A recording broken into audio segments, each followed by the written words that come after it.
Muy bien, buenas tardes. Muchas gracias por estar aquí. Eh, a ver, hoy día vamos a desarrollar algunas ideas centrales de lo que implica implementar un sistema HACCP desde el punto de vista de una empresa que es una empresa asumiendo que no tiene todavía sistema HACCP, que puede ser mediano pequeña y que es necesario que debieran tenerlo. Recuerden que en algunos países tener aplicándose un plan HACCP, que de ahí deriva un sistema HACCP, es requisito legal. O sea, yo creo que en la mayoría de nuestros países, sí, en Perú me parece que es así, en Chile es así. Hay excepciones de algunos sectores de la cadena alimentaria que no aplica, pero en general eh, está definido por ley, ¿no? Y además que así no esté definido por ley, el tener un plan HACCP aplicándose ayuda a proteger al consumidor y ayuda a proteger la marca. O sea, me parece que ahí en las láminas que puse, porque después voy a empezar a compartir, que básicamente, o sea, podemos hablar de qué ventajas tiene tener un plan HACCP aplicándose en el ámbito de producción de alimentos. Podemos hablar de muchas ventajas. Pero yo siempre me quedo con dos ventajas, o con dos beneficios, más que decir ventajas, con dos beneficios. Uno, que protegemos a nuestro consumidor de que no se enferme, y tras eso, y ahí está el segundo beneficio, protegemos la marca, protegemos el negocio. Y eso para mí son, esos dos puntos son el mayor beneficio. Veo por ahí a veces textos que amplía más beneficios, que mejora continua, que satisfacción personal de los trabajadores. Sí, pero yo me quedo con esto. Protegemos al consumidor, protegemos el negocio. Es en eso básicamente. Entonces, yo voy a empezar a compartir información posiblemente para algunos de ustedes que conocen de HACCP. A lo mejor les va a parecer muy básica la información que voy a empezar a compartir, pero como vuelvo a repetir, nos estamos parando desde el punto de vista de empresas que a lo mejor tienen solamente aplicando buenas prácticas, pero todavía no tienen un plan HACCP, ¿no? Y esa posiblemente sea la mayor cantidad de empresas de la cadena alimentaria, porque las empresas que tienen HACCP o que exportan tienen mayores recursos, mayor musculatura de gestión y por lo tanto pueden resolverlo por sí solos, posiblemente el tener un sistema HACCP, ¿no? Entonces, ese es el marco de este contexto, Mayra, de este webinar, ¿ya? Así que voy a empezar a desarrollar. Van comentando con o las preguntas que tengan lo van haciendo, lo vamos a ir respondiendo en función de que amerite el tema que estemos comentando y así lo hacemos más interactivo esta parte también y menos pesado también para ustedes. Voy a tratar de hacerlo más eh, específico posible respecto al HACCP. Entonces voy a empezar con eso. Primero contarles una anécdota. Hace un tiempo eh, conocí a una persona que tiene aún su empresa que produce alimentos que son listos para el consumo, acá en Santiago de Chile. Y nos conocimos en el colegio de mi hija, porque su hija también estaba en el mismo curso, en el mismo grado que mi hija. Y él se entera que yo pues me dedicaba a estos temas, a ayudar a las empresas, a hacer auditorías en temas de HACCP y otros temas, ¿no? Y él me dice, Alberto, necesito que me ayudes a implementar porque tal supermercado me está pidiendo. Eh, y yo le digo, ok, me dice, ayúdame porque con tan solo escuchar la palabra HACCP, a mí ya me parece difícil. Entonces ahí me caí en la conclusión de que en realidad nosotros, los técnicos, posiblemente hacemos que esto parezca difícil, ¿no? Entonces voy a tratar de simplificar lo que implica un sistema HACCP ya. Eh, está dividido mi ponencia en varios temas, en varios grupos de información. Voy a hablar primero sobre conceptos y fundamentos de esto. Eh, mire, esto es lo que dice el Códex. Posiblemente ustedes conozcan el Códex Alimentarios. Códex Alimentarios. Seguramente lo conozcan. Y para quienes no lo conocen, el Códex Alimentario, recuerden, si lo traducimos al español, hablamos de código de alimentos. Y básicamente son un conjunto de normas, de directrices elaboradas por expertos destinadas a apoyar a la cadena alimentaria y con eso hacer más seguros nuestros alimentos. Y desde los documentos, y uno de los documentos que después voy a comentar un poco más, el Códex Alimentario menciona que en realidad quien elabora este código de alimentos se llama la Comisión del Códex, que son un grupo de expertos y que está representado por varios países, por la mayoría de los países, Comisión del Códex. Y en uno de sus documentos dice algo interesante que está aquí. Todos los actores de la cadena alimentaria tienen responsabilidad de asegurar de que los alimentos sean inocuos y aptos para el consumo. Y punto. O sea, todos. Cuando hablamos de actores de la cadena alimentaria, eso involucra quienes están en producción primaria, en procesamiento, en logística. Y no solamente eso, quienes fabrican envases que se usan para el envasado de alimentos, o quienes fabrican aditivos, o quienes dan servicios. Entonces, no es solamente el que está manipulando la materia prima y lo transforma en alimentos procesados, por ejemplo. ¿Sí? Entonces, tenemos la responsabilidad de asegurar de que los alimentos sean inocuos y aptos para el consumo. Y eso es lo que yo les decía. O sea, uno de los principales beneficios del tener implementado un plan HACCP es que los alimentos, si son inocuos, estamos protegiendo al consumidor. Y el otro beneficio, les decía, es que estamos protegiendo también el negocio. Para mí, esos dos beneficios son claves. Y con eso quiero que se quede. Ahora, no estoy diciendo que no haya más beneficios, pero con esos dos yo creo que es suficiente para poder comprender la importancia que tiene asegurar inocuidad de los alimentos. La cadena alimentaria es muy grande. Pueden involucrar 20, 30 o 10 pasos o 5 pasos o 2 pasos, va a depender en qué es, o manos, digámoslo así, antes de que llegue a nuestra mesa. Y en cada paso que da los alimentos hasta llegar a nuestra mesa, hay oportunidad de que se contaminen. ¿Sí? Así de sencillo. O sea, si no los protegemos, nosotros, nuestros consumidores y nosotros mismos salimos afectados. Comer puede ser peligroso, pero no comer es mortal. Nosotros, para hacer nuestras actividades del día a día, necesitamos alimentos. Necesitamos, porque esa es la única forma de obtener energía. Nadie de nosotros todavía no hemos evolucionado para conectarnos a la red eléctrica o ponernos al sol y cargar nuestras celdas solares. Nadie. Entonces, los alimentos es clave para nuestra vida diaria, para nuestras actividades diarias. Pero entonces, comer puede ser peligroso porque nos enferma en algunos casos, pero no comer es mortal. ¿Sí? Aquí hay un concepto que ustedes van a escuchar harto también, que son las enfermedades transmitidas por alimentos, que en realidad, así tal cual, son enfermedades que se transmiten por el consumo de alimentos contaminados. ¿Ya? Entonces, esas son las ETAs, enfermedades que se transmiten por consumo de alimentos contaminados. Si no me equivoco, ese dato no sé si lo puse aquí, pero eso está en la FAO, si no me equivoco, habla de que cerca de 200 enfermedades son causadas por el consumo de alimentos contaminados. O sea, son muchísimas.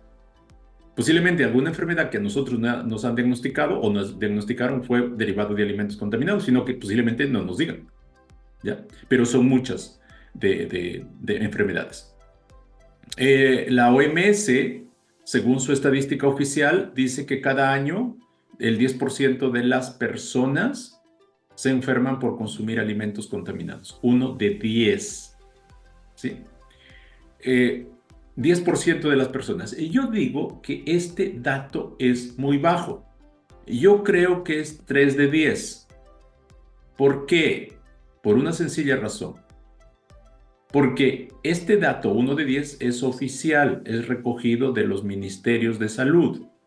Por lo tanto, si es que alguien de nosotros se enfermó por consumir alimentos contaminados y no reportó, no fue a la atención médica, simplemente no quedó el registro. Y eso puede ser la mayoría de casos de ETAs. ¿Sí? Por eso digo que es fácil, yo creo que es 3 de 10, el 30%. Lo que sí es más certero es este dato. 420,000 personas, cerca de medio millón, al año mueren por enfermedades que se transmiten por los alimentos. Dicho de otra manera, no quiero asustarles, Pero cada vez que uno consume alimentos, cada vez que uno toma desayuno, cada vez que uno almuerza o cena o hace la carnita asada, tenemos la probabilidad de enfermarnos y también obviamente tenemos la probabilidad de morir por el consumo de alimentos, si es que estos están contaminados. La estadística lo dice, no lo estoy diciendo yo.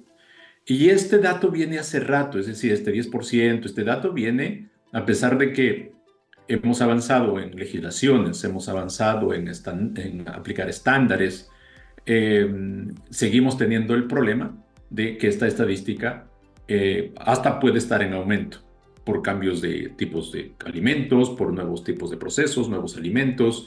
En algunas regiones a lo mejor es más alto estos números, pero seguimos teniendo el mismo problema. O sea, es decir, llegan al mercado alimentos contaminados. Y si ustedes ven las estadísticas de los principales mercados cuando mandatan el retiro o rechazan alimentos en sus fronteras, es altísimo. Europa, Estados Unidos, tienen datos mejores que nosotros, obviamente, y ustedes pueden indagar, todavía seguimos teniendo problemas. ¿Sí? Incluso posiblemente esté en aumento eso. ¿Ok? ¿Quiénes sufren las mayores consecuencias de enfermedades que se transmiten por alimentos? Las personas que son vulnerables, por ejemplo, los niños. Un tercio de ellos, de los que mueren, son niños. Obviamente también de los que se enferman por consumir alimentos contaminados. Otro grupo vulnerable son personas de tercera edad, mujeres embarazadas, por ejemplo, personas que están con tratamientos médicos y tienen defensas bajas. Se llaman los inmunosuprimidos, ¿no? Bien. Entonces, son personas vulnerables que si el alimento tiene baja concentración de un contaminante, les va a afectar rápidamente. ¿Sí? Y aquí está lo que comentaba, personas vulnerables, ¿no? Ok, entonces, y aquí viene un concepto que seguramente ustedes ya lo conocen. Si no lo conocen, seguramente acá lo vamos a conocer. Este concepto para nosotros, a lo mejor los que estamos relacionados a la cadena alimentaria, decimos, pues es un concepto bastante difícil, digamos, lo entendemos. Pero en el común de las personas, posiblemente no entendamos qué significa inocuidad. ¿Ya? Eh, este es el significado de inocuidad de los alimentos que está descrito en el documento del Códex Alimentarios que se llama Principios Generales de Higiene de los Alimentos. ¿Ya? Que ese es el documento número 1. Ustedes lo encuentran con este código CXC1, adoptado en el año 1969. Por primera vez se emitió ese documento en ese año. ¿Ya? Y dice esto, que inocuidad de los alimentos es garantía de que los alimentos no causarán efectos adversos en la salud del consumidor cuando se preparan o se consumen de acuerdo con su uso previsto. Entonces, es garantía. Y esta palabra es clave, lo voy a marcar aquí. Garantía. Garantía de que los alimentos no van a causar un efecto adverso en la salud del consumidor. Y hay una condición, esta. ¿Ya? Pero aquí lo que quiero destacar es esta palabra. Cuando usted fabrica un alimento, cuando una empresa, sea mediana, grande, lo que sea, incluso la persona que está vendiendo sándwich ahí en la esquina en su carrito, tiene que dar garantía de que el alimento no me va a hacer daño, siempre y cuando obviamente yo lo prepare y lo consume de acuerdo a lo previsto. Pero es garantía, la inocuidad es una garantía. ¿Ya? Generalmente nosotros decimos inocuidad es que no me haga daño el alimento. Sí, está bien, si lo entendemos así está bien. Pero técnicamente es una garantía. Y la pregunta es, ¿cómo garantizo que el alimento no me cause un efecto adverso? ¿Cómo hago eso? Y la respuesta es bastante sencilla, pero difícil de aplicarla.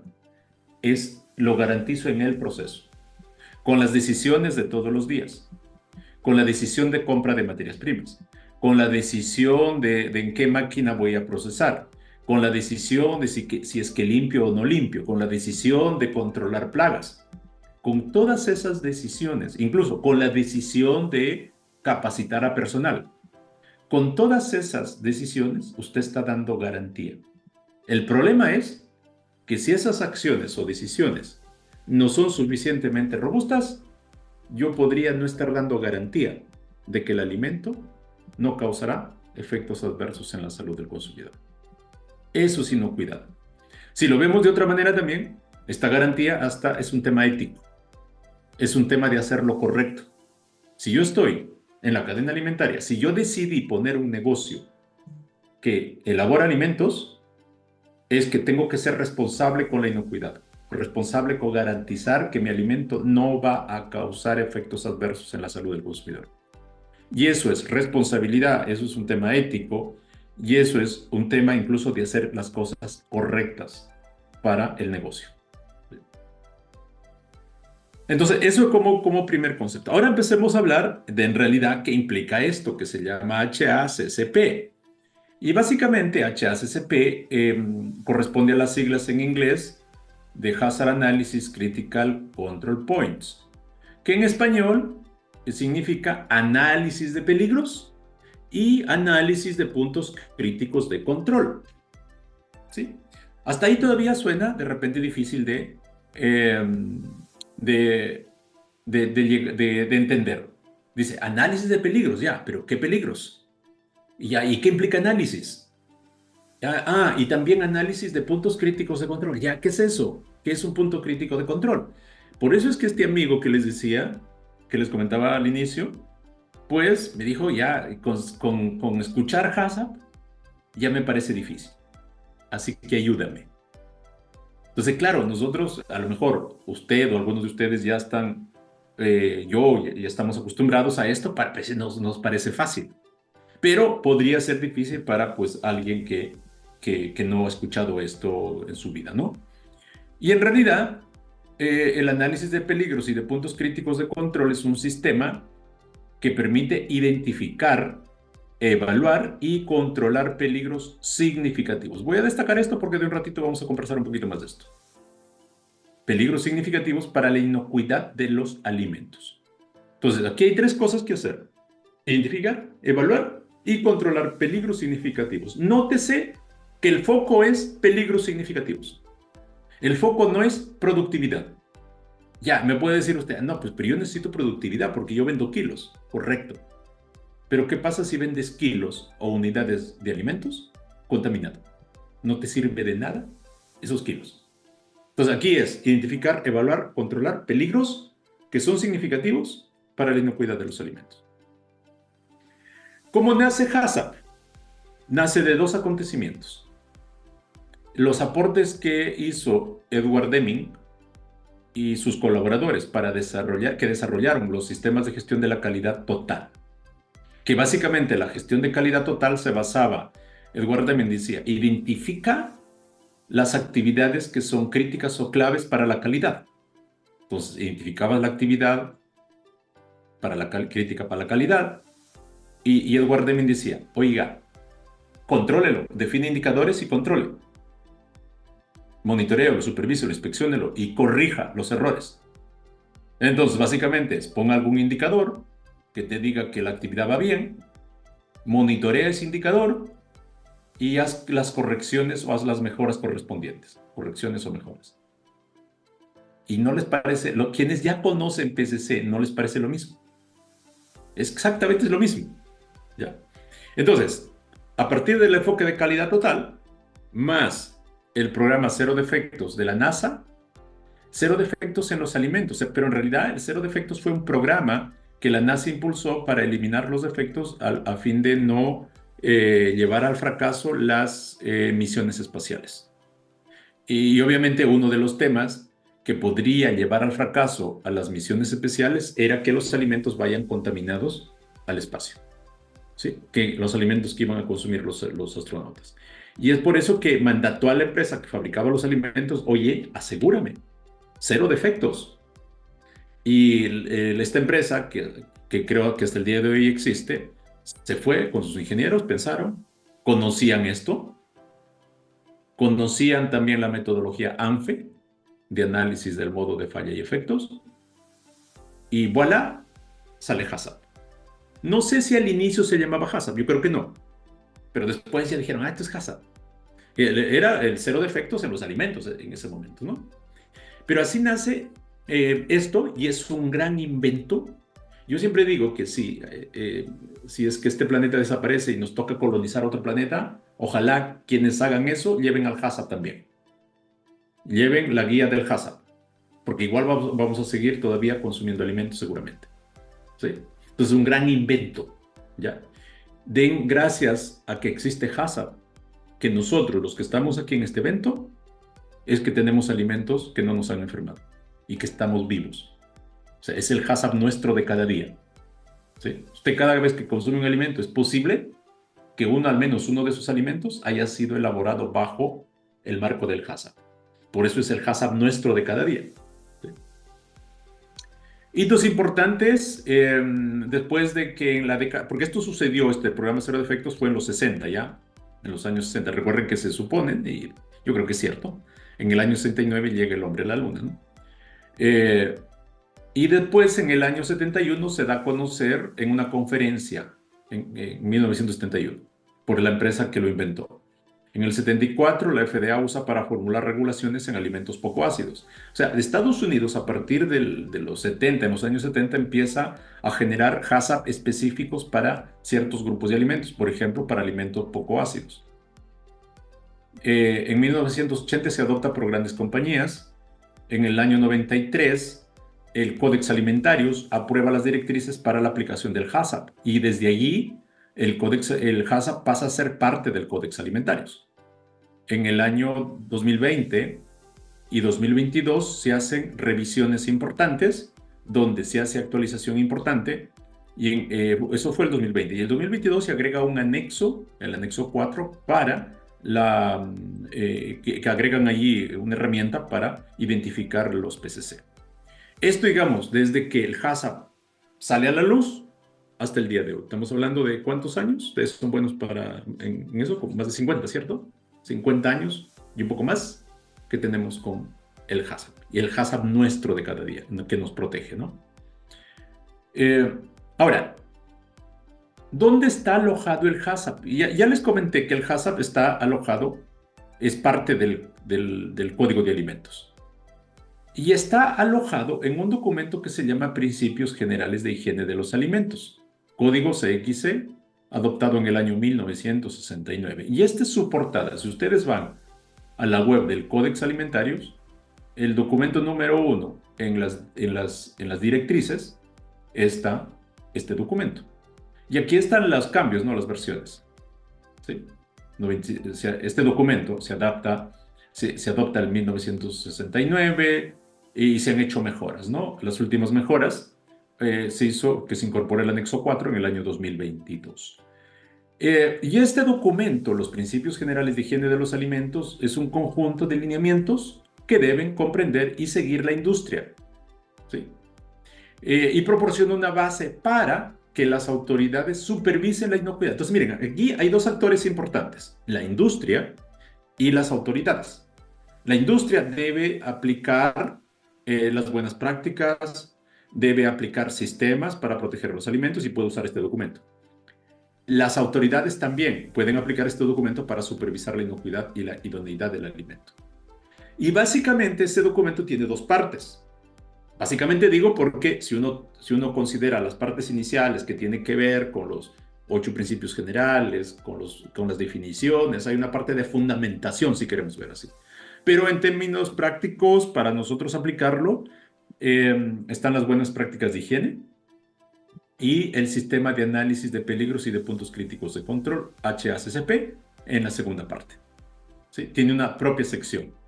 Entonces, por eso es que les comentaba hace ratito que el HACCP está alojado en este documento.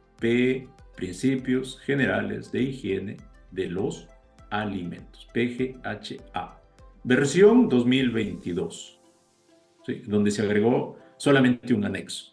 ¿Sí? Esta es la estructura de ese documento. Introducción, hay objetivos, alcance del documento, el uso, y están los principios generales, que son 8. Son 8 principios generales. No son principios del HACCP, son principios generales que deben aplicar la cadena alimentaria. Y hay definiciones. Por ejemplo, ahí está la definición de inocuidad. Esa definición que hace rato analizábamos, lo tomé de ahí.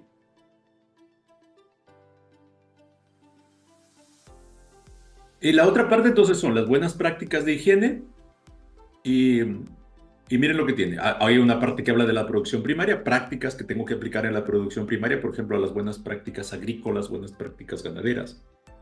Después habla de la ubicación y la estructura, donde voy a poner el edificio o el emplazamiento para producir alimentos.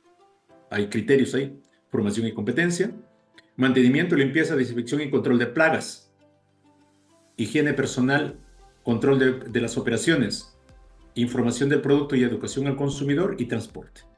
Esos son los ámbitos de las buenas prácticas, ¿sí? Y luego está la otra parte del sistema de análisis de peligros y puntos críticos de control y directrices para su aplicación. Y tiene esto. Hay una introducción, principios del sistema HACCP, directrices generales para su aplicación y ahí se empieza a estructurar cómo es que debo aplicar. Están los criterios. Y de ahí viene un grupo de anexos, ¿sí? Hay una secuencia lógica para aplicar el HACCP y el anexo 4 es una herramienta que se incorpora en el año 2022 para determinar los PCC, los puntos críticos de control. ¿Ya? Esa es la estructura del HACCP. Entonces, miren, si lo vemos de este punto de vista, de que este documento me da la base para producir alimentos inocuos, yo tengo que considerar estos 8 principios generales. ¿Ya? Incluso aquí, en esto, se menciona que debo hacerme cargo de desarrollar una cultura positiva de inocuidad. Tengo que cumplir con las buenas prácticas de higiene. Y luego, una vez haber superado esto, haber estructurado esto, yo debiera diseñar y aplicar mi plan HACCP. Yo no puedo ir a aplicar directamente el plan HACCP si es que no tengo las buenas prácticas funcionando. Esa es una de las condiciones previas que tengo que resolver. ¿Ok? Finalidad del sistema HACCP es que, ya lo hemos comentado, es que el control se centre en los puntos críticos de control. El punto crítico de control, en términos sencillos, es una actividad o etapa en el proceso o una fase donde en esa fase hay un peligro que puede ocurrir en el alimento puede contaminarse y la medida de control es necesaria, es fundamental, porque si no lo hago, va a afectar al consumidor fuertemente. El consumidor se va a enfermar o se puede morir incluso. ¿Sí? En otras palabras, es una etapa, el PCC, aquí me estoy adelantando, pero vale la pena, es una etapa común y corriente, mezclado, cocción, que hasta ahora era común y corriente, pero esa etapa, ahí en esa etapa puede ocurrir un peligro y llegar al alimento. Y yo ya lo evalué y ese peligro es importante. Para eso, para que este peligro no afecte al alimento y después no llegue al consumidor, necesito aplicar medidas de control para prevenirlo, eliminarlo o reducirlo. Entonces, si esto es así, esta etapa se pasa a llamar punto crítico de control. ¿Sí? Entonces, por eso es que la finalidad del HACCP, cuando se diseña el plan HACCP, es buscar estas etapas. ¿Sí? Buscar estos peligros. ¿Sí? Y buscar qué peligros son significativos y después ponerles controles, pero en puntos críticos. Una empresa puede tener un punto crítico. ¿Sí? Puede tener 2 puntos críticos. Podría tener 0 puntos críticos. ¿Sí? Entonces, esto es importante que lo comprendamos. Puede ser que no encuentre ningún peligro significativo, por lo tanto no tenga un punto crítico, ¿no? Pero podría tener 2, 3, 4. Conozco empresas que tienen varios puntos críticos. Y si tengo puntos críticos no pasa nada, mejor controlarlos. ¿Ya? Y el sistema HACCP deberá aplicarse a cada operación concreta. Esto es importante. Si una empresa tiene 2 operaciones, tiene que aplicar para cada operación independientemente. No puedo usar como referencia otros planes HACCP, pero no puedo aplicarlo tal cual. Tengo que adaptar a la realidad del proceso, de las instalaciones, de las personas. Ya les comenté esto. Condición previa para tener un sistema HACCP Es que primero yo haya resuelto los prerequisitos. Se llaman prerequisitos ahorita, voy a comentar un poquito más, pero son las condiciones básicas. Por ejemplo, limpieza, control de plagas, manejo de residuos, control de agua, una infraestructura, manejo de aire, flujo productivo, ¿qué más? Capacitación del personal, tener trazabilidad, etcétera. ¿Sí? Entonces, eso yo lo tengo que tener resuelto. Tienen que estar funcionando. Estos programas deben firmemente estar establecidos y en pleno funcionamiento. ¿Sí? Y haberse verificado. O sea, no es que yo solamente elabore un procedimiento, porque a veces uno dice, no, es que ya elaboré el procedimiento. No, ya elaboré el procedimiento de cómo limpiar. Ok, pero confirmaste que es eficaz. Y a lo mejor no lo has hecho. ¿Capacitaste al personal en el procedimiento? No. Entonces, tu plan HACCP, si incorporas tu plan HACCP en un terreno como eso, de tierras movedizas, un terreno pantanoso, el plan HACCP va a caer. ¿Sí? Entonces, yo necesito, primero resolver eso, mis programas de prerequisitos, porque ya esas buenas prácticas que mencionaba, ya me están previniendo que se contamine el alimento. ¿Sí? Por ejemplo, de fecas de roedores, higiene personal también, de cabello de las personas, o de flujos corporales por sudor de las personas. Usted puede decir, no, pues que eso no va a matar a nadie, es cierto, pero hablamos de idoneidad del alimento. ¿Sí? Eh, ¿De dónde, esas buenas prácticas, de dónde me tomo para implementarlas? Primero, de los principios generales de higiene de los alimentos. Es decir, me voy un poquito atrás, yo debiera considerar estas buenas prácticas que están aquí, los criterios de las buenas prácticas están aquí, ¿sí? En este documento, los principios generales de higiene de los alimentos, y considerar las directrices que me dan aquí. Por ejemplo, para higiene personal. Por ejemplo, para mantenimiento, limpieza y desinfección. Para formación y competencia. Para trazabilidad que se menciona aquí. ¿Sí? Yo ya debiera considerar esto. Entonces, eso lo tomo como referencia para diseñar, escribir mis prácticas, mis buenas prácticas, luego aplicarlas. ¿Ok? Me voy por acá. Ahí está. También puedo seguir. Y el Codex Alimentarius tiene más códigos de prácticas. No es solamente los principios generales de higiene, son miles de documentos. Si los imprimimos, a lo mejor tenemos 1 kilómetro de documentos. Podría ser, no lo sé, habría que contarlos. ¿Ya? También considerar los requisitos legales. Cada país a lo mejor ya tiene, y de hecho, cada país tiene un documento donde está un marco legal o un reglamento donde te dice que apliques las buenas prácticas cuando proceses, produzca, manejes alimentos. O sea, ya te lo dice, les aseguro. Sus países tienen. Perú tiene. Creo que está controlado por el DIGESA. En Chile tiene el Reglamento Sanitario de Alimentos. El Reglamento Sanitario de Alimentos es de buenas prácticas. Y de ahí referencia al HACCP, que está en una norma técnica. México, seguramente, tiene. Sí, debe ser una norma mexicana, seguramente. No lo sé, ahí sí pueden comentar de repente esa parte. Pero los requisitos legales generalmente también toman lo que dice el códex. Y eso siempre va a ser así. ¿Ok? Y estándares de la industria. Si usted va a aplicar un estándar como ISO 22 o va a aplicar un estándar como BRCGS Food y FS, FSC, también la mayoría de requisitos de esos estándares son de buenas prácticas. ¿Ok?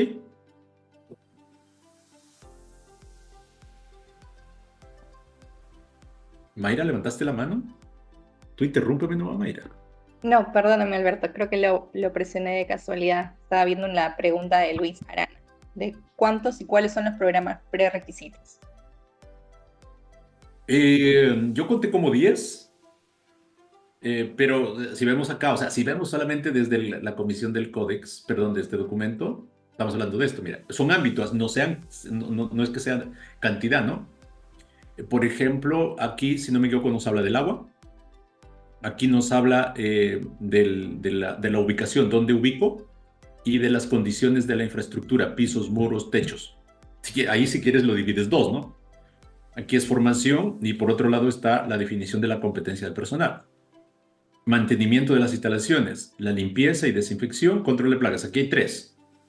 ¿Sí? Si quieres vas contando, ¿no? Vamos contando, ¿no? Está higiene personal, control de operaciones, que es básicamente el control del proceso, ¿no?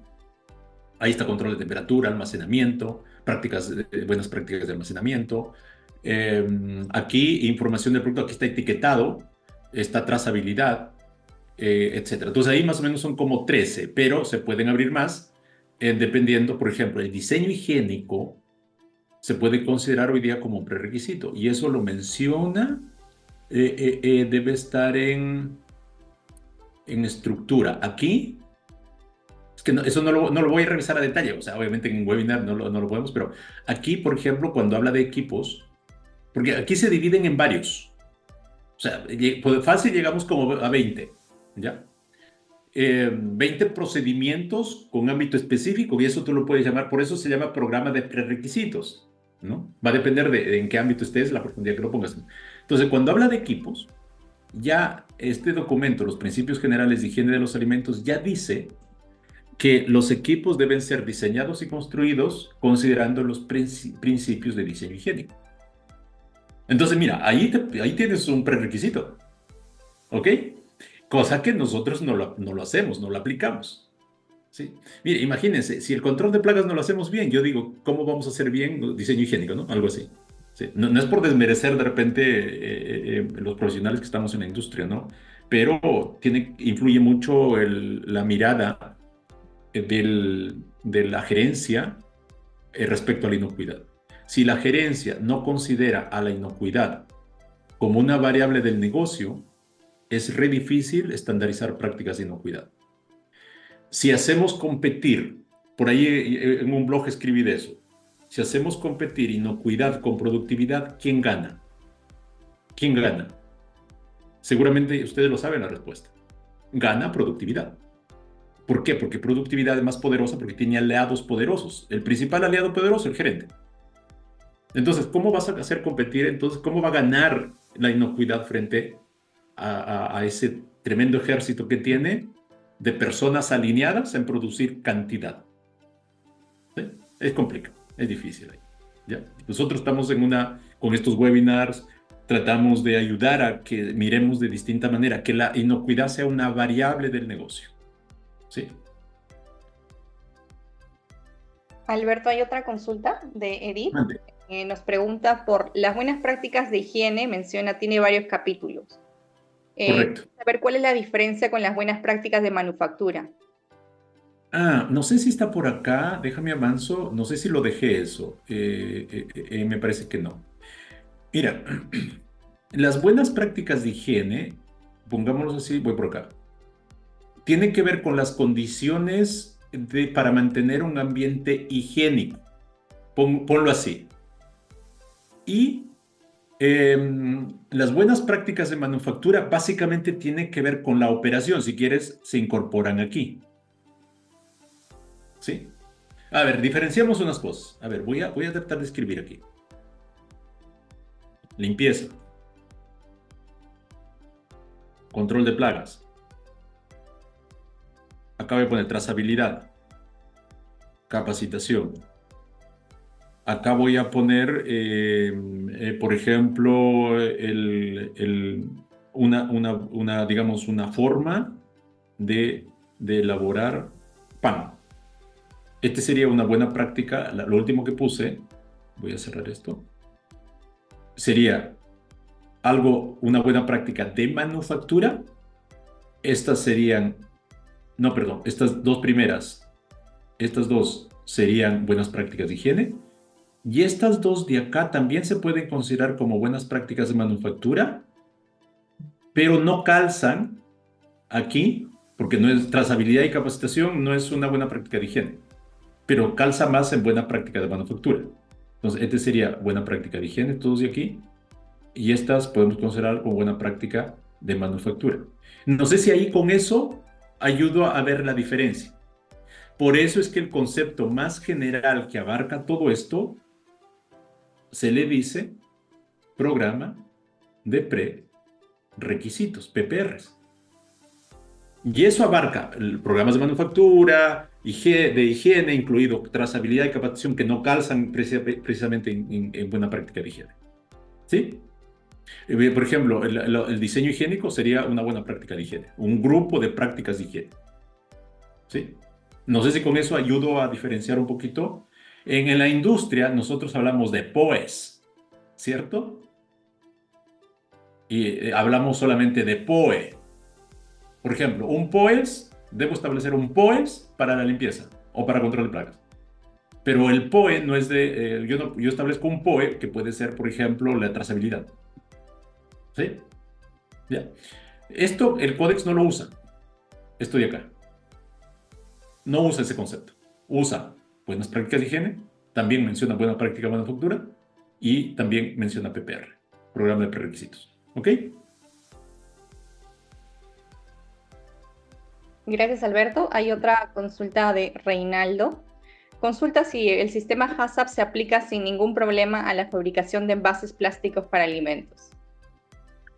En realidad, el HACCP, como está estructurado desde la comisión del códex, está hecho para aplicarse en cualquier operación de la cadena alimentaria.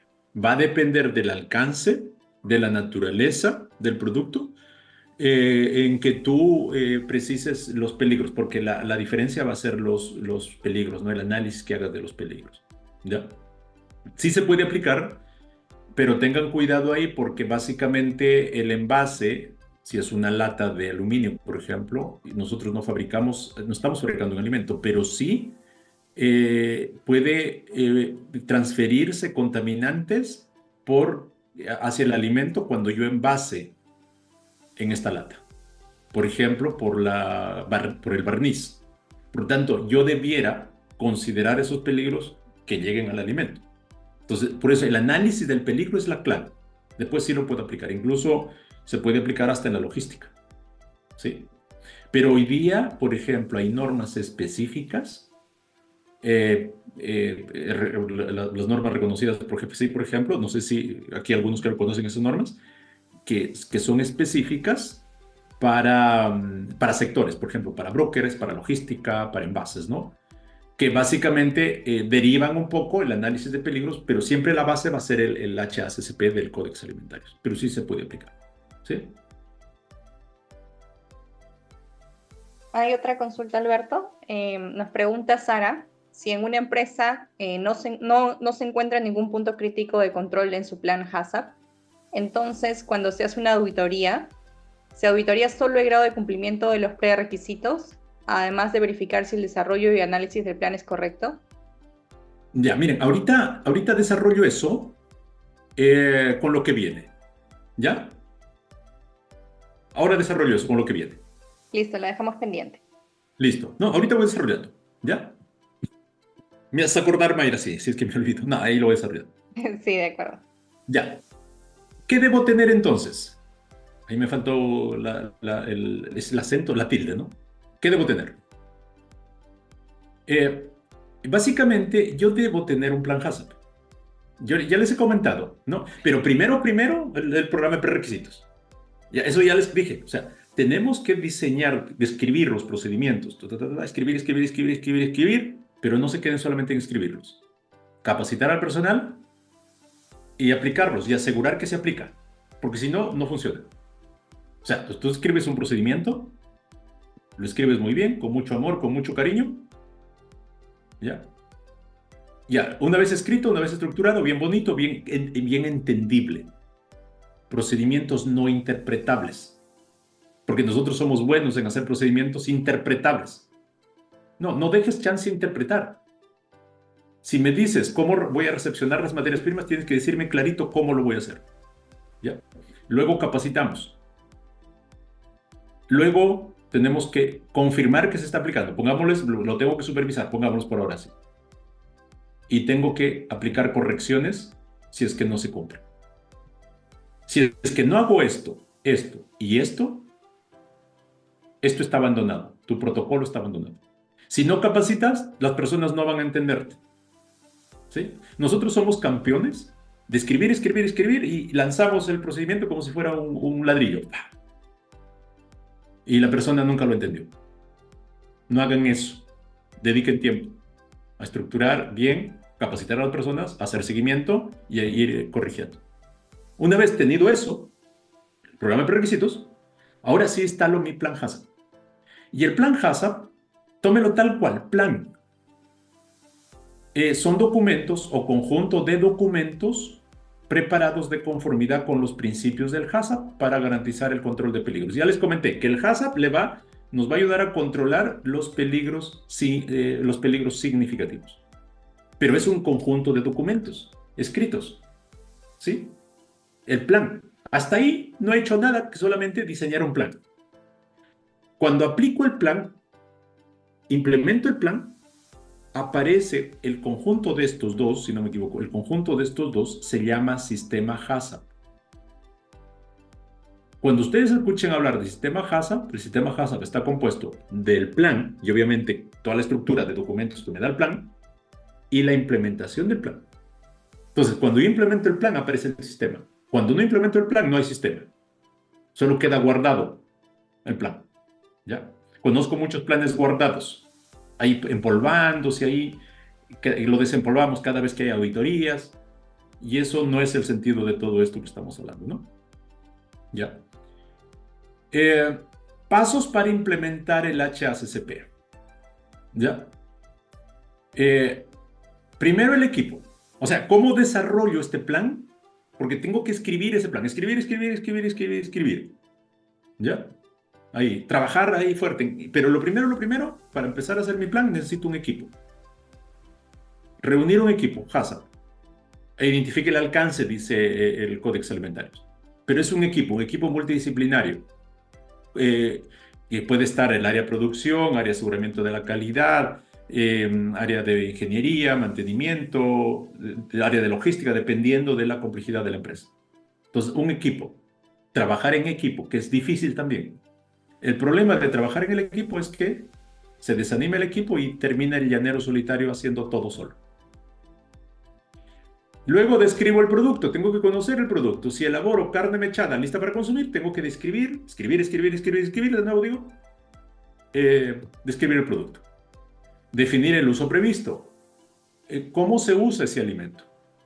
¿Cómo se maneja? Si necesita temperatura ese alimento. Si es que necesito descongelar antes y cómo descongelo.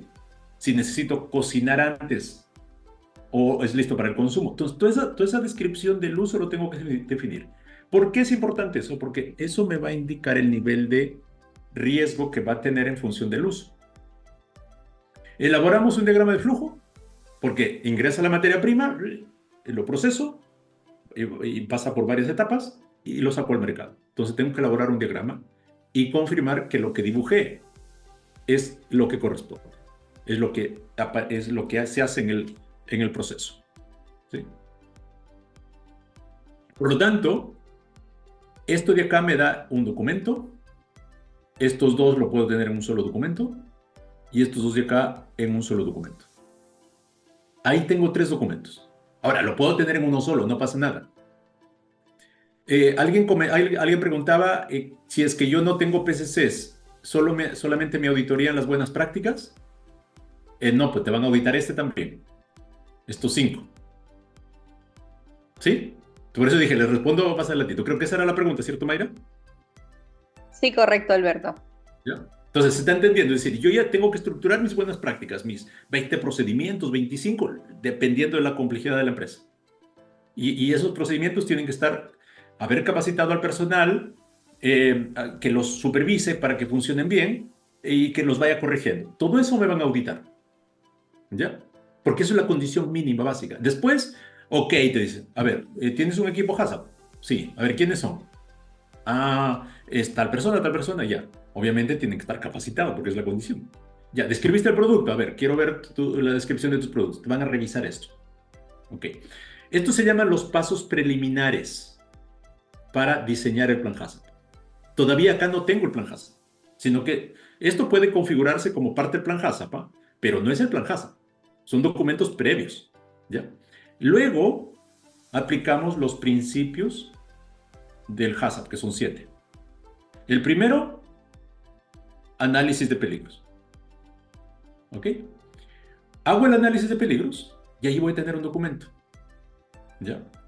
Luego determino los PCC, ¿sí? Al determinar los PCC, defino límites críticos validados de cada PCC.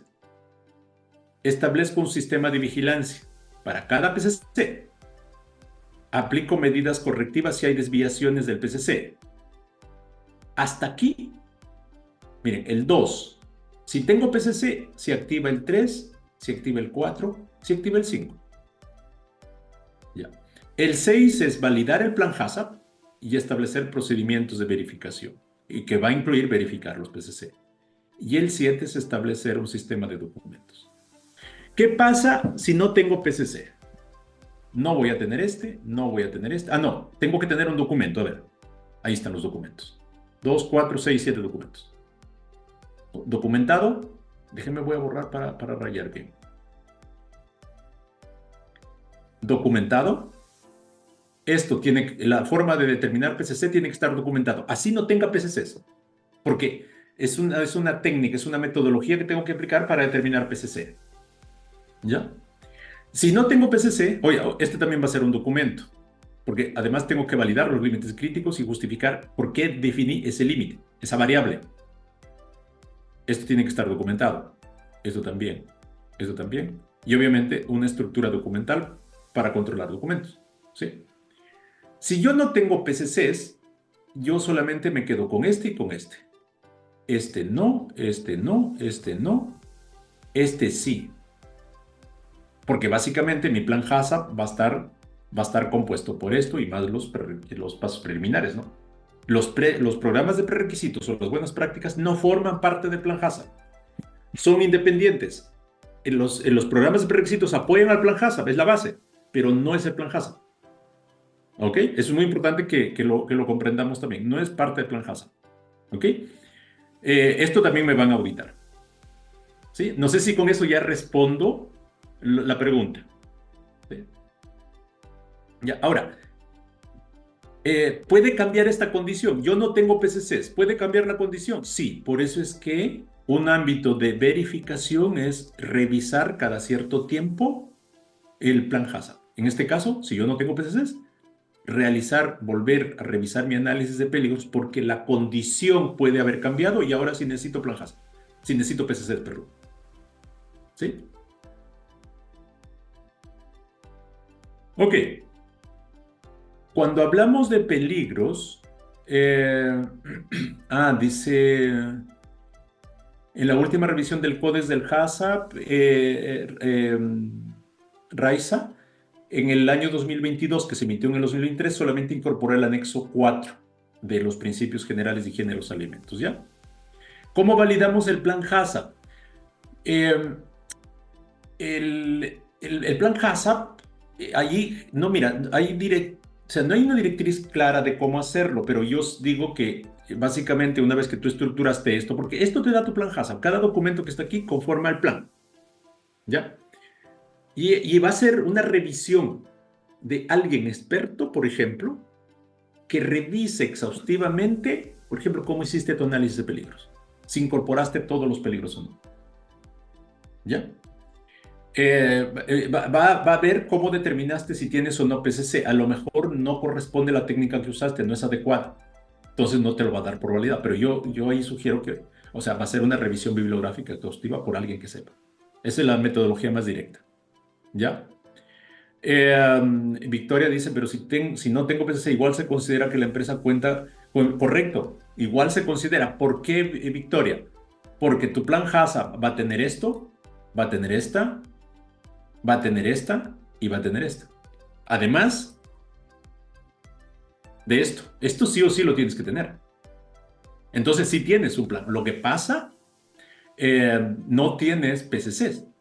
En estricto rigor uno puede decir, es que no tengo plan HACCP, pero es que tu análisis de peligros no te dio que tú tengas lo demás, ¿no? Porque lo que te dice la definición de plan HACCP, que es conjunto de documentos preparados a partir de los principios del HACCP. Principio 1, 2, 3, 4, 5. ¿Sí?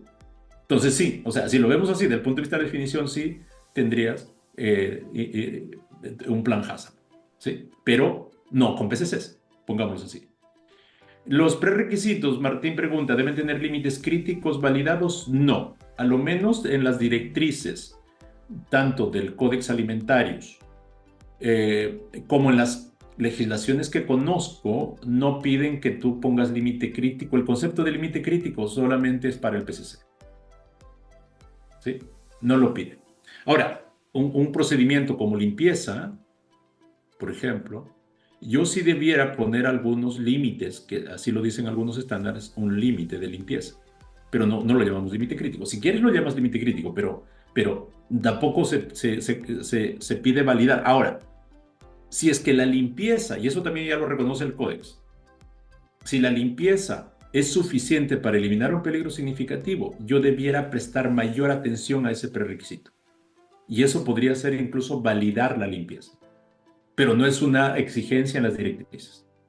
Puede ser exigencia de alguna norma que tú estés aplicando. Por ejemplo, las normas reconocidas por GFSI sí te piden validar la limpieza si es que con esta eliminas alergenos o patógenos ambientales. ¿Sí? Pero es exclusivo de esos estándares, como BRCGS Food, por ejemplo. ¿Ok? Ya. Cuando hablamos de peligros, hablamos de esto. ¿Ya? Agente presente en el alimento que puede causar efecto adverso para la salud. Miren, o sea, el peligro puede causar un efecto adverso para la salud. Tiene ese potencial y usualmente lo clasificamos, y eso lo clasifica ya también el códex, biológico, químico o físico. ¿Ya? Cuando hablamos de biológicos, podemos subdividir bacterias, virus, protozoarios, que serían parásitos, ¿sí? Por ejemplo, ciclospora, hongos, ¿sí? Pero básicamente los principales son que controlamos estos, ¿ya? Cuando hablamos de peligros químicos, podrían ser los que se originan de forma natural.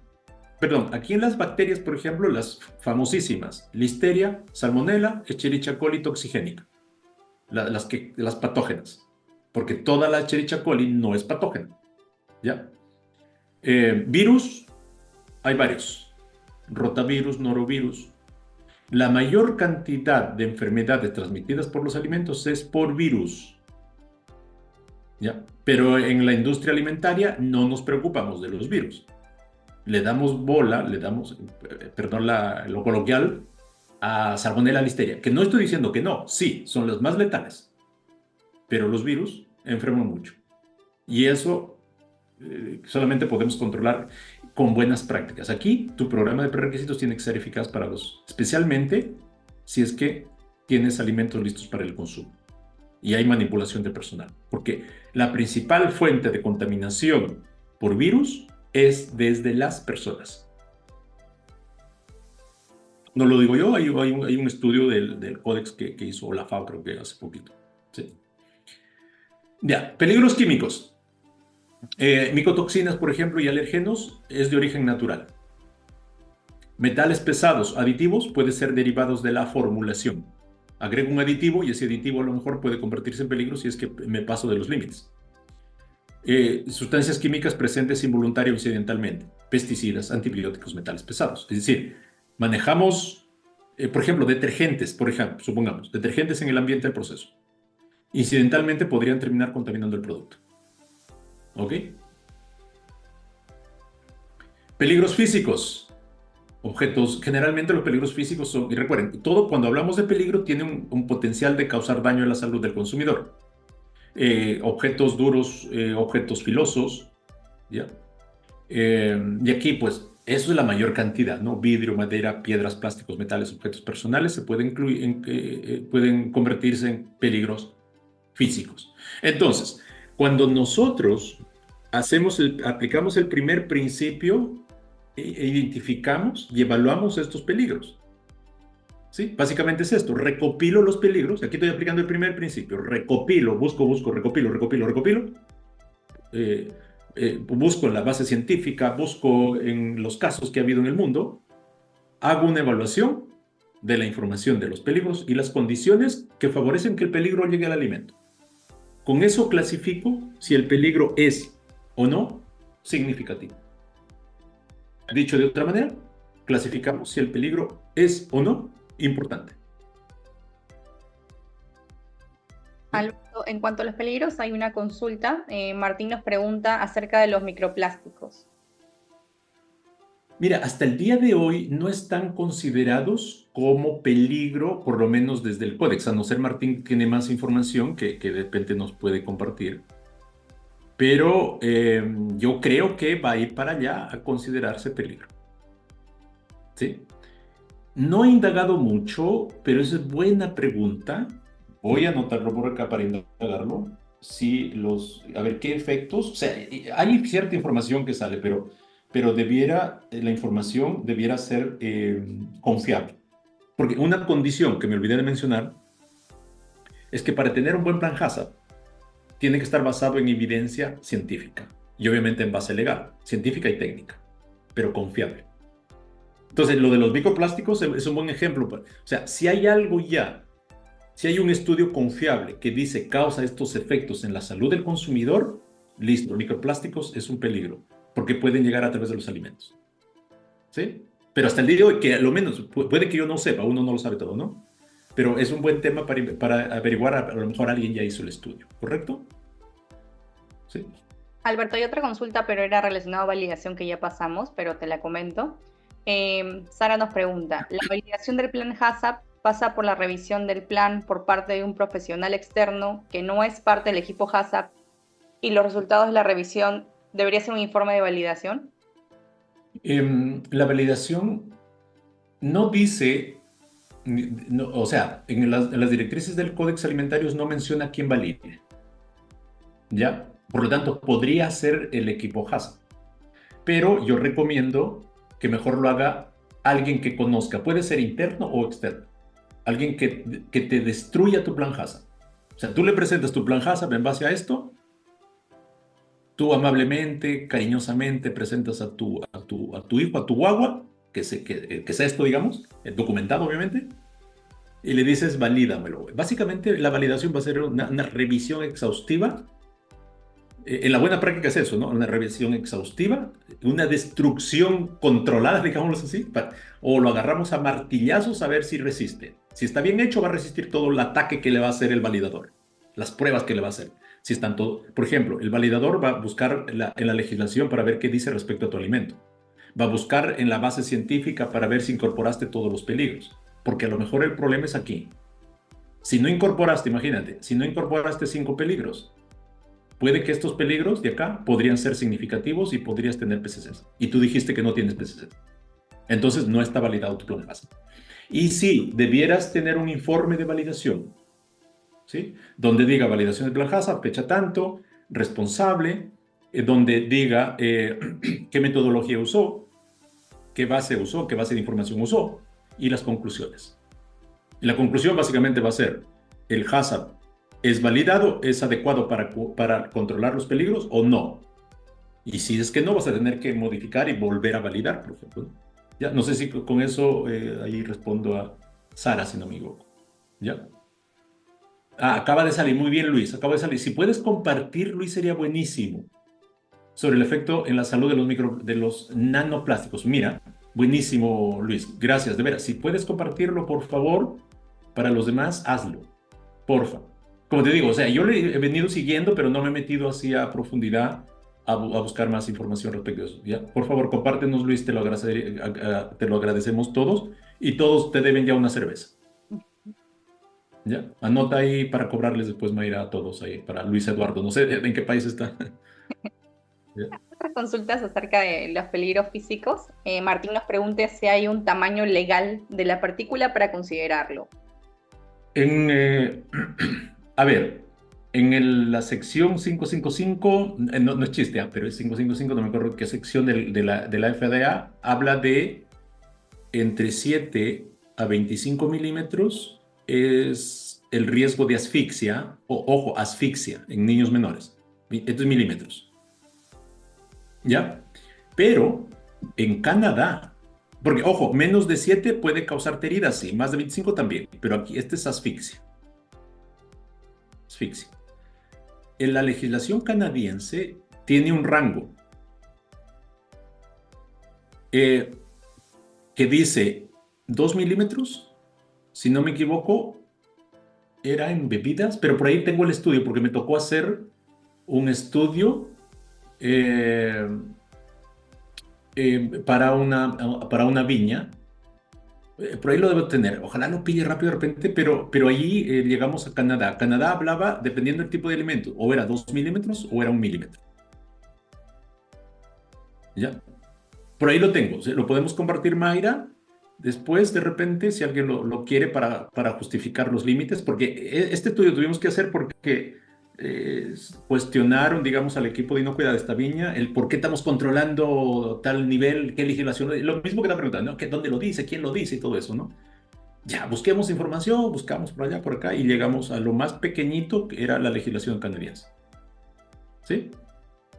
Eso era, eso te puedo aportar, Martín, ¿ya? Hay bueno, un comentario justo acerca de los microplásticos. Giselle nos comenta que hace poco salió una alerta de recall, creo que ha estado circulando bastante en redes, por presencia de fragmentos de plásticos en barritas de Oreo Milka, por ejemplo, ¿no? Eso nos comenta. Perfecto, Giselle. Yo conozco a Giselle, no sé si eres la misma Giselle. Salinas. Sí, sí, conozco a esta niña. Nos consultan también María Concha acerca de, dice, consulta, ¿plagas es un peligro químico o biológico? A ver, un insecto presente en el alimento, una polilla, por ejemplo, presente en los cereales. Las polillas comen cereales, ¿recuerdo? O un gorgojo, ¿sí? Muerto en el cereal o vivo incluso en el cereal, en realidad es proteína, no es un peligro. Recuerden que peligro tiene que ver con el efecto potencial en causar daño. Ahora, usted me puede decir, no, pues, pero Alberto, ahora, ¿qué pasa si la mosca tiene una bacteria? Entonces, el peligro no es la mosca, el peligro es la bacteria. Y sería biológico, pero la bacteria. Entonces, la plaga en sí se considera un contaminante físico. Si hay un insecto o hay las fecas de la plaga, ese es contaminante físico. Estoy diciendo contaminante porque para que sea peligro tiene que tener potencial de causar daño a la salud del consumidor. Es No decir, sé si con eso, María, que puedo ayudarte, te ayudo con eso. ¿Sí? nos pregunta Roosevelt si existen, bueno, los estudios tienen alguna página o fuente oficial para poder encontrar, para poder realizar la validación, o cualquier estudio es válido. Yo creo que Roosevelt está mencionando en términos generales. O sea, la base científica que uses para construir tu plan HACCP tiene que ser confiable. Wikipedia no. ¿Sí? ¿Por qué? Porque pues, no es confiable. O sea, puede ser provenir lo que está escrito ahí de fuente confiable, pero vea la fuente. Entonces, ahí tienes que ir a la Comisión del Códex, a la página, a la FAO, a la FDA, a la EFSA, a la agencia canadiense, a la legislación canadiense, que tiene información, australiana, neozelandesa también, tiene muy buena información. Si te quieres ir acá en Sudamérica, a Chipia de Chile, en Perú no sé qué institución puede ser confiable. Las universidades también. Otro día creo que me preguntaron si las tesis o memorias de grado de las universidades sirven. Yo digo depende. De pregrado no. O sea, yo no confiaría en una de pregrado. O sea, y ahora yo no confío ni en la tesis que hice de pregrado. Yo no sé cómo me graduaron. Algo así. Porque es mala. O sea, uno quiere salir nada más. Pero sí de posgrado, donde ya son más rigurosas, y sí podemos de repente usarlo como información para ayudarnos a construir nuestro plan HACCP y todos los componentes, es decir, cómo determina el PCC, todo esto. Cada uno de estos tiene que estar basado en ciencia, tiene que ser un HACCP científico, pero de información confiable. ¿Sí? Con eso puedo, no sé si a lo mejor te referías a otra, Rosy. ¿Sí? Claro, Gracias. Jonathan, era de 7 a 25 milímetros, correcto, pero para asfixia. ¿Sí? Martín, Giselle, muy bien, Giselle, un gusto también. A ver si charlamos uno de estos días. Igual ocurre con el cabello, correcto, Martín. El cabello no es un peligro, solamente es un contaminante, pero no califica como peligro. ¿Ok? Es un contaminante físico, no es un peligro. ¿Ya? Pero ¿se puede considerar biológico? No. No es biológico, es físico, Lisbeth. El cabello es un contaminante físico. Los biológicos, cuando ustedes en este contexto de casa, cuando escuchen hablar de peligro biológico, son virus, bacterias o parásitos. ¿Ok? Virus, bacterias o parásitos que tienen efecto potencial. Entonces hay bacterias, por ejemplo, Listeria monocytogenes, Salmonella, la Escherichia patogénica, Staphylococcus aureus, Clostridium botulinum, etcétera, etcétera, etcétera. Virus, norovirus, rotavirus, virus de la hepatitis A son los principales. ¿Sí? Son los principales, los tres principales que... parásitos, ciclospora, eh, hay uno que es de los gatos, ya me olvidé, Toxoplasma gondii, que el reservorio son los gatos, ¿ya? Son microorganismos, ponlo así mejor, Lisbeth, ¿ya? Los peligros biológicos, ¿ok? Richard, si no me equivoco, las plagas se consideran como vector, no correcto, puedes decirlo como un vector, yo lo digo contaminante físico, ¿sí? Ahora, si ese vector que dice Richard me genera bacterias, o sea, son precursores de bacterias o son, digamos, trasladan bacterias, salmonela, por ejemplo, ya, el peligro es la salmonela. Obviamente la fuente o el vector, ponlo así, es la plaga, ¿no? Pero el peligro es la salmonela, ¿ya? Perú, Agraria La Molina, Raiza, ok, hablabas de una fuente de información confiable, la Agraria La Molina. Yo creo que sí, o sea, habría que ver, por eso le digo, el de pregrado, yo recomiendo no confíen en las tesis de pregrado, ¿no? Sí de posgrado, doctorados, por ejemplo, que más son rigurosos ya. Ya. INACAL, correcto. Las normas técnicas peruanas, correcto. Usamos algunas de ellas, sí, nosotros. Era eso, correcto, Rosbel. Hongos. Los hongos, mira, fíjate que los hongos, Richard, se consideran como peligro. Así que ahí he visto en algunas bibliografía y fuentes confiables que dice la micotoxina es el peligro químico, ¿no? La micotoxina. Pero proviene del hongo. ¿Pero qué controlo yo? ¿Controlo la micotoxina o el hongo? El hongo, ¿cierto? Por eso es que en otras bibliografías dicen que el peligro en realidad es el hongo, porque me genera la micotoxina. ¿Ok? Entonces ahí está esa dicotomía todavía de que si controlo, si el hongo es el peligro, aquí sería biológico o es la micotoxina. Y yo me inclino más al hongo. Especialmente, obviamente los hongos que generan las micotoxinas, ¿no? Porque yo no controlo la micotoxina. Yo tengo que controlar el crecimiento del hongo para que no me genere la micotoxina. Porque una vez generada la micotoxina ya fue, o sea, y llegó a los niveles, chao, o sea, ya el alimento está contaminado, no tienes nada que hacer. No lo puedes eliminar. ¿Ah? ¿Ok? Los alergenos son químicos, de origen natural. ¿Ya? Perdón, como el códex a los alérgenos. Claro, Martín es químico, los alérgenos, ¿sí? Que básicamente son más de 100 alimentos que causan alergias alimentarias, pero recuerden que la OMS pide que se rotulen 8, los 8 grandes. Después, cada legislación, recuerden, incorpora sus alergenos adicionales, ¿ok? Europa es 14, recuerden. Si no me equivoco, Corea del Sur es 15, ¿sí? Etcétera, etcétera. O sea, va a depender de cada legislación. ¿Ya? ¿Qué tipo de peligro biológico, Roosevelt? ¿De cuál sería? Es que no, estoy tratando de seguir ahí. Incorporaron el centeno. ¿En qué legislación? Por ejemplo, en la FDA de Estados Unidos incorporaron el sésamo. Claro, el sésamo. Sí. El sésamo es en Estados Unidos, ¿correcto? Reforzar la diferencia. Contaminante es algo que no debe estar en el alimento, ponlo así. ¿Ya? A ver, voy a tratar de repente para precisar eso. Entonces, algo que no debe estar en el alimento, podemos decir es contaminante. A ver, voy a ver si el códex lo tiene definido. Acá lo tengo en la mano, denme un tantito.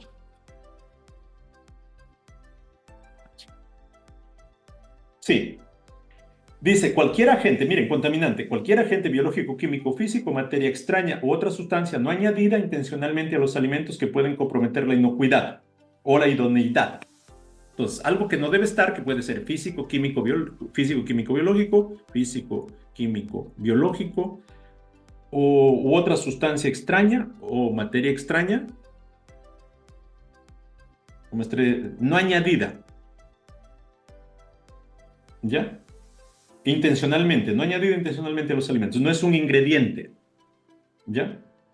Que puede comprometer la inocuidad o idoneidad, ¿ok? Si el contaminante, por ejemplo, contaminantes, pelo o cabello, no sé, un hilo, un hilo, plástico flexible, una piecita, eh, plástico rígido, salmonela, listeria mono, etcétera, etcétera. ¿Qué más? Una feca de roedor. Todo eso son contaminantes porque esto no es parte de la fórmula del producto. Pero estos contaminantes o me afectan a la inocuidad o me afecta a la idoneidad. Recuerden, inocuidad tiene que ver con garantía de que no me cause daño. Entonces, a partir de esto, ¿cuál de estos me afectan a la inocuidad o la idoneidad? El cabello, idoneidad. El hilo, idoneidad. Estoy haciendo así rápido. Plástico flexible, idoneidad. Plástico rígido, inocuidad. Salmonela, inocuidad. Listeria mono, inocuidad. Feca de roedor, idoneidad. Entonces, los que afectan a inocuidad pasan a denominarse peligro. O sea, todo peligro es un contaminante. Esto es definición de contaminante. Entonces, todo peligro es contaminante, pero no todo contaminante es peligro. ¿Ok? ¿Sí? ¿Ahora sí quedó más clarito? ¿Sí? Ahí para con Paola ya. Y claro, Richard, yo consideraría peligro biológico al hongo y con peligro químico. Sí, o sea, claro, pero al final el control es biológico, ¿no? Al peligro biológico. Correcto. Sí, sí, sí. Depende de dónde estés controlándolo, correcto. Sí. De los hongos. Ah, correcto. De los hongos, Roosevelt. Los hongos biológicos, sí. Por eso, depende de dónde estés controlándolo, los hongos biológicos. Los hongos que generan micotoxinas, porque no todos los hongos generan micotoxinas. Por lo tanto, si hay un hongo que no genera o una levadura, que pueden también, un hongo que no me acuerdo cuáles son los hongos, pero si hay un hongo que no genera micotoxinas, pero no debe estar en el alimento porque no está añadido intencionalmente. Ese hongo me afecta la idoneidad. ¿Sí? Así sería la figura. En Brasil el látex es alérgeno, sí, es verdad, es decir, pueden haber partículas de alergenos en el alimento y eso causa, correcto. Entonces sería un tema de inocuidad, correcto, sería un peligro, correcto, Martín. El sésamo fue el número 9, Giselle, correcto, es en Estados Unidos, sí, a partir de 2023. Para cada país tiene sus propios límites. La pregunta es, ¿cómo se tendrá que determinar dichos límites para un producto que será consumido en dicho país y a la vez será exportado a otros mercados? Considera, Roosevelt, el más riguroso, el más restrictivo. Cumpliendo el más restrictivo, cumples con todos. No te queda de otra. ¿Sí?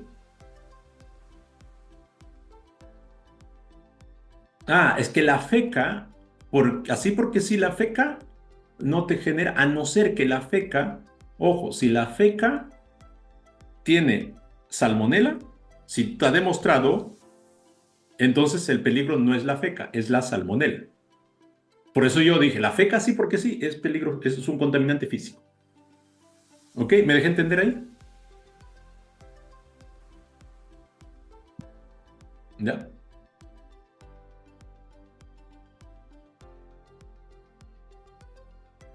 Claro, ¿cómo se llama? El perfume del personal, estoy leyendo aquí, si es que en la planta empacadora, el fresco, el uso inadecuado de perfume por parte del personal se puede considerar que afecta la idoneidad, correcto.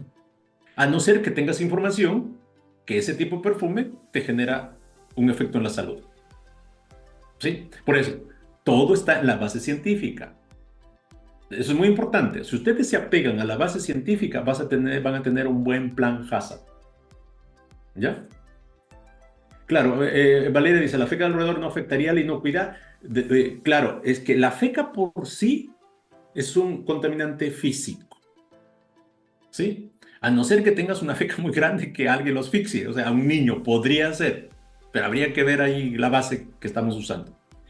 Pero si la feca es precursor o vector, alguien hace rato hablaba de vector, de salmonela, el problema, el peligro no es la feca, el peligro es la salmonela y esa me afecta a la inocuidad.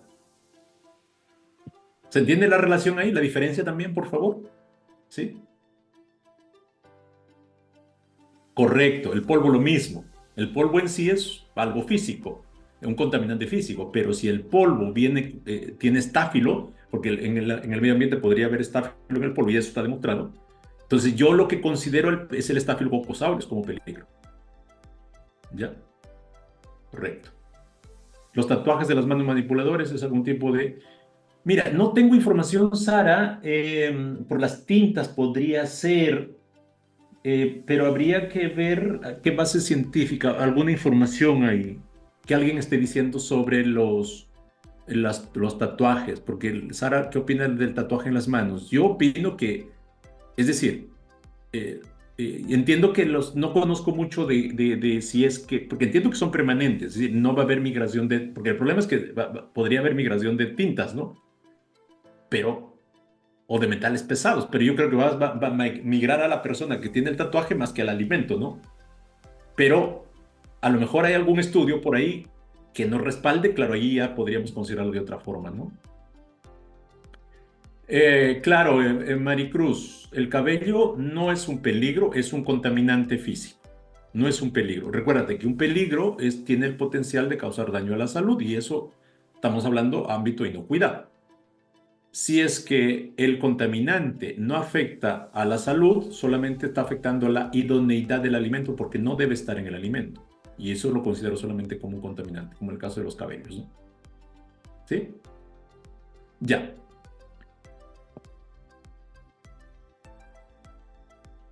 Ya, regreso aquí porque tengo todavía algunas ideas que compartir. Ya, entonces esto lo comentamos, esto lo comentamos, esto lo comentamos. ¿Ya? Entonces, a ver, recuerden, recopilamos los peligros, evaluamos e identificamos los peligros significativos, los que son necesarios, y acá son los que son necesarios y razonables esperar de que se produzcan a un nivel aceptable en el caso de que no exista control. Por lo tanto, su control es fundamental. Ese es un peligro significativo. Y la forma de determinar, hay varias metodologías.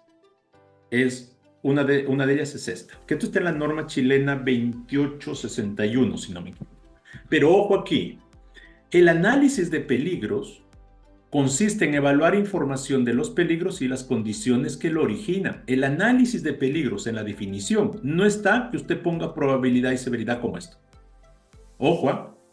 El análisis de peligros es analizar, evaluar la información del peligro, características del peligro y de las condiciones que favorecen que aparezca el peligro en el alimento. Con esa información, si quiero, yo resumo con severidad y probabilidad. ¿Sí?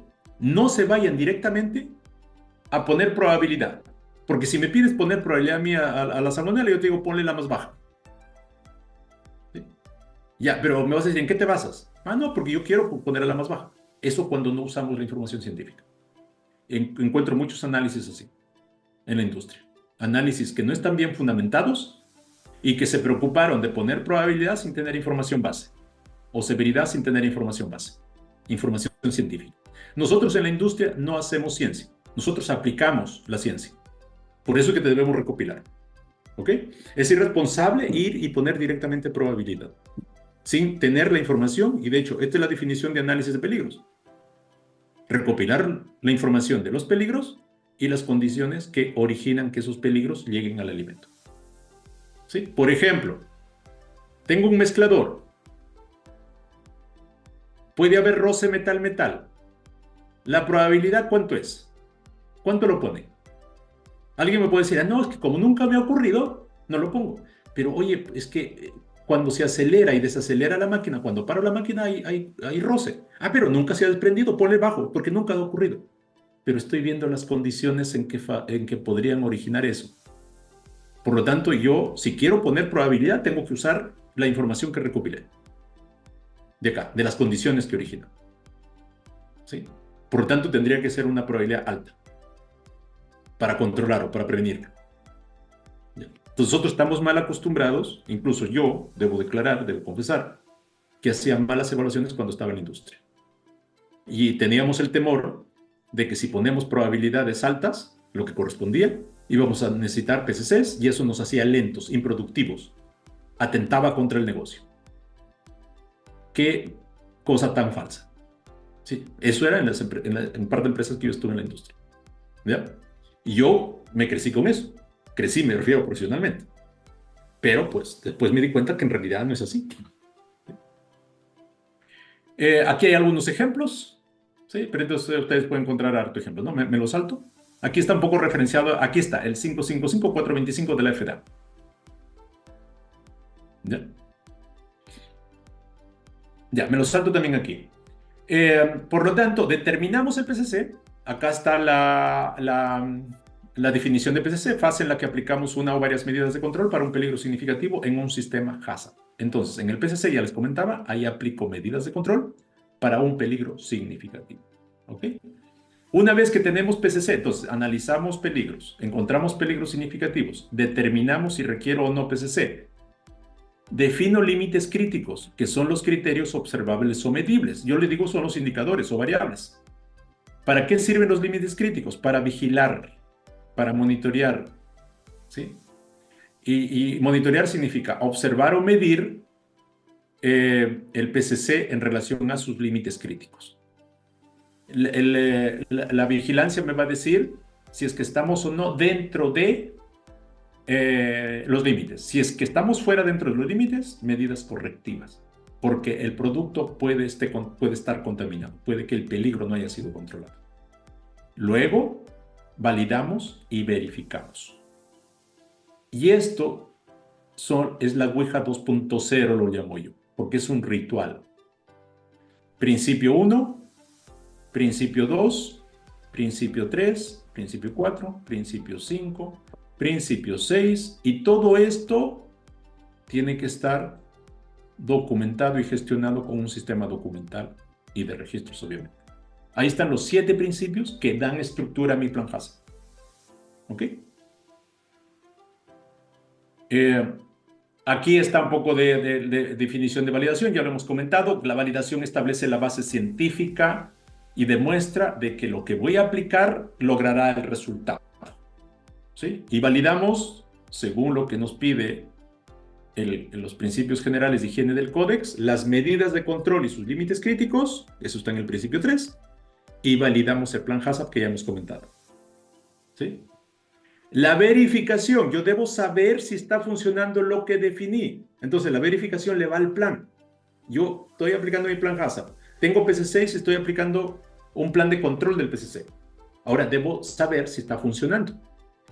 Y esto son los mecanismos. Ojo, esto lo copié de lo que dicen los principios generales de higiene. Revisión de registros, calibrar y contrastar instrumentos, observar medidas de control, muestreo y análisis, revisar el sistema HACCP completo. Esas son formas de verificar. ¿Sí? ¿Ya? Y el sistema de documentación puede incluir esto, ¿no? Los documentos, tengo que documentar cada elemento del plan y mantener los registros de la vigilancia, de las medidas correctivas, de las verificaciones. ¿Sí? Condiciones para que sea eficaz tu sistema HACCP. Compromiso de la dirección. Primero, para establecer y mantener una cultura positiva de inocuidad. Eso no lo digo yo, lo dice la Comisión del Códex. ¿Sí? Segundo, que la dirección vigile, que vele por la eficacia de los sistemas establecidos. Esto es la dirección. Por lo tanto, por eso yo les decía que el HACCP o la inocuidad es una variable del negocio. ¿ya? Y es de responsabilidad de la dirección establecerlo, velar por la eficacia de los sistemas y además establecer y mantener una cultura positiva de inocuidad de los alimentos.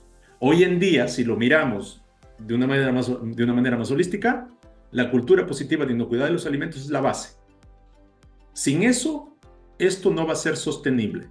La inocuidad no va a ser sostenible. El conjunto de PPR más sistema HACCP se llama sistema de higiene alimentaria. También lo estipula los principios generales de higiene de los alimentos. ¿Sí?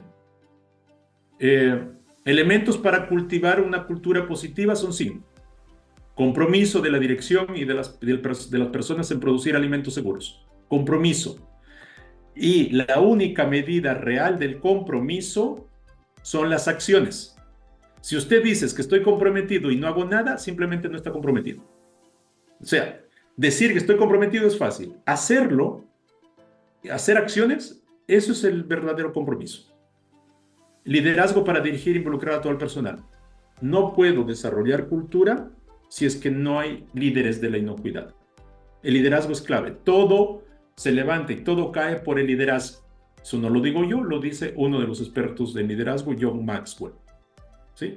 Nosotros estamos trabajando por mejorar habilidades de liderazgo de personas, convertir en líderes de la inocuidad, que se crean que son líderes de la inocuidad, para influir en otros, para influir en que hagamos las cosas correctas.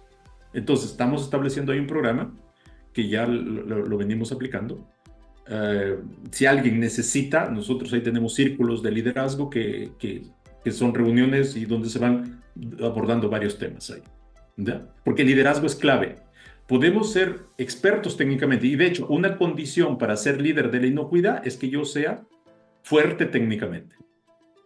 ¿Ya? Y después vamos incorporando más habilidades, porque si no perdemos credibilidad. Conciencia de la importancia de la higiene alimentaria. Comunicación abierta y clara entre todo el personal. Ese es el otro elemento para cultivar cultura positiva. Y la disponibilidad de recursos. No sirve de nada que yo tenga compromiso, que haya comunicado, pero no dé los recursos, por ejemplo, para que las personas apliquen los requisitos de higiene personal. ¿Ok? Y aquí, elementos claves para un sistema. Ya les dije, información científica, eso lo he venido repitiendo. Si no hacemos un HACCP científico, se va a desarmar rápido. Enfoque multidisciplinario de varias áreas. Requiere un enfoque sistémico, requiere que veamos todas las variables y además compromiso de la dirección como acabamos de mencionar. ¿Ok? ¿Por qué disponer un sistema HACCP? Ya les dije, para mí lo resumo en 2 beneficios. Protege al cliente y al consumidor y protege al negocio. No hay más. Eso es mi opinión, eso es desde mi punto de vista. O sea, el HACCP como va a proteger la inocuidad y la inocuidad es variable de mi negocio, por lo tanto está protegiendo al negocio. Yo estoy protegiendo a las personas que consumen mi alimento.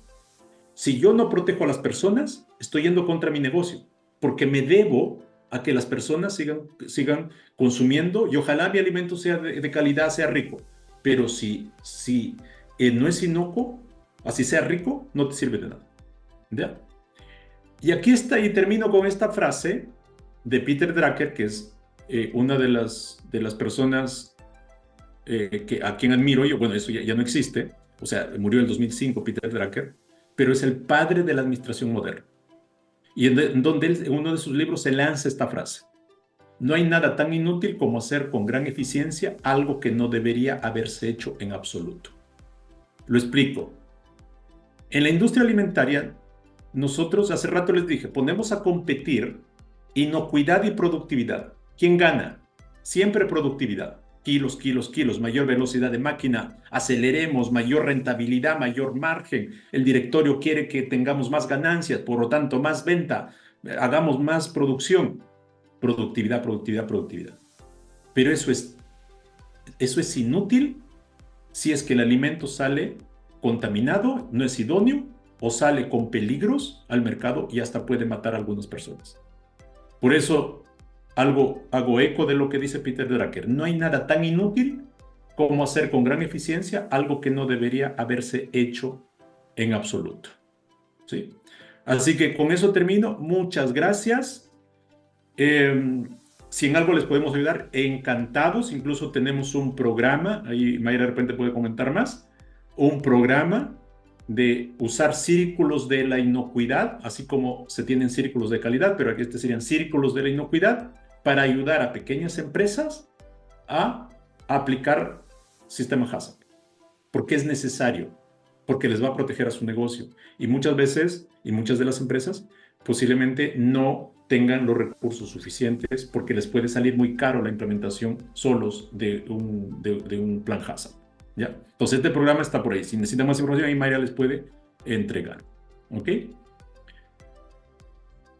Ya, entonces aquí estoy viendo quiénes más preguntaron. Entonces, el uso de perfume no se puede restringir como parte de las BPM. O sea, puedes restringirlo porque es una buena práctica. Porque si va, imagínate, va con perfume el alimento, así oliendo perfume, ya no es idóneo el alimento porque no es parte del ingrediente. Recuerda que la definición de contaminante habla de un agente que puede ser físico, químico o biológico que no debe estar en el alimento. Por lo tanto, si es un perfume, eso no es parte del ingrediente. O sea, sí tienes que restringirlo como parte de las buenas prácticas. ¿Ya? Debieras. Perfecto, Luis. Ahí está lo que Luis nos comparte. ¿Puedes, Mayra, de repente descargar ese PDF? Acabo de habilitar el chat para que nos comparta justamente por ahí el... Habilitaste el chat, porque yo creo que ahí se puede copiar el PDF, Luis, porfa. Podría ser tan amable ahí en el chat, no en el de preguntas y respuestas. Ponerlo ahí va a ser más fácil de, de abrirlo, porque aquí estoy tratando de abrir, pero no me da. Y Sara dice, la severidad es un dato que se basa fundamentalmente en la ciencia. Correcto, Sara. Es decir, se debe tomar tal cual y la probabilidad es la que es relativa según realidad, según contexto. Correcto, Sara. Pero esa realidad o ese contexto también está basado en la ciencia y basado en las condiciones de tu operación. Por eso es que dice el análisis de peligros, lo que dice la definición del principio 1 o las directrices del principio 1 dice que consiste en evaluar la información del peligro. Por ejemplo, si fuera salmonela, yo tengo que estudiar a la salmonela. Cómo crece, qué condiciones, con quién hace fiesta, etcétera, etcétera. Pero también de cómo puede llegar al alimento, cuáles son los factores. Y si esos factores lo tengo yo en mi planta, tengo que estudiar esos factores si están en mi planta. Entonces, por eso, ambos se basan en información confiable, información científica. ¿Sí? Eso, Sara, te puedo decir. No, a ti, Martín, y a la orden lo que necesita, y Rosalba también. Muchas gracias a ustedes y con mucho gusto.